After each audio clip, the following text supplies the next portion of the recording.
महिला IPS अधिकारी यांना कर्तव्यापासून रोखण्याकरिता आपल्या पदाचा दुरुपयोग करून दमदाटी करणाऱ्या उपमुख्यमंत्री श्री अजितदादा पवार यांचा राजीनामा घेण्याबाबत उपरोक्त विषयी विनंती की सोलापूर जिल्ह्यातील कुर्ड येथील अवैध मुरुम उत्खननाबाबत माननीय तहसीलदाराकडून दिल्या गेलेल्या तक्रारीनुसार कारवाईसाठी पोहोचलेल्या महिला IPS अधिकारी अंजली कृष्णा ह्या कर्तव्य बजावत असताना स्थानिक तथाकथित सत्ताधारी पक्षाच्या कार्यकर्त्यांनी त्यांना कारवाईपासून रोखण्याचा प्रयत्न केला।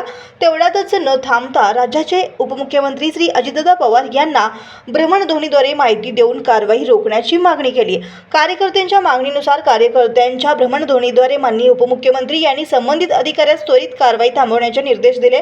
सदर निर्देश देणारे व्यक्ती कोण आहे याची शहानिशा करत संबंधित महिला अधिकाऱ्यांनी आपण माझ्या भ्रमणध्वनीद्वारे फोन करून बोला असे सांगितल्यावर मी कोण आहे तुला माहीत नाही का, माझी ओळख विचारते का, थांब तुला बघून घेतो अशी जाहीर धमकी दिल्याने वृत्त समाज माध्यम वृत्तवाहिन्यावर प्रसारित झाले आहे।